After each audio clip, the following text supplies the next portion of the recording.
मुल्क भर में बिजली के भारी बिलों ने गरीब और मुतवसत तबके की सफ़ेद पोशी का भरम भी पारा पारा कर दिया। शहरियों ने बिल की अदायगी के लिए घर के जेवरात बेचना शुरू कर दिए हैं, मगर वो भी नाकाफी साबित हो रहे हैं।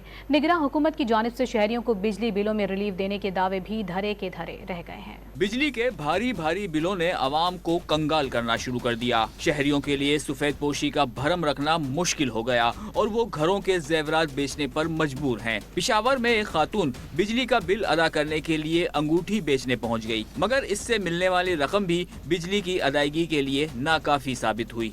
24,000 बिल आए तो मैंने छोटी सी अंगूठी ना जड़ी के 5,000 रुपए दिए। मैं पेट पर हाँ, मेरा खावन मरीज आदमी है, मैं पेट पर हाँ कि मैं बिजली का बिल अदा करा के करिए, रास्ता तो बताओ ना के करिए, दवाई करिए के करिए। बिजली के बिलों में टैक्सों की भरमार पर अवाम सड़कों पर निकले तो निगरां हुकूमत ने मामले को संजीदगी से लिया और वजीर आजम अनवारुल हक काकड़ ने बिजली बिलों पर अवाम को रिलीफ देने के लिए 3 दिन तक इजलास किए, मगर इन इजलासों का नतीजा भी सिफर निकला। कोई सूरत नजर न आने पर हुकूमत ने बिजली बिलों में कमी के बजाय सार्फिन से रकम किस्तों में वसूल करने पर गौर शुरू कर दिया। वजीर आजम की जेर सदारत आज होने वाले इजलास में 400 यूनिट तक सार्फिन के बिजली के बिल की रकम 6 माह में तकसीम करने के मामले पर गौर किया गया।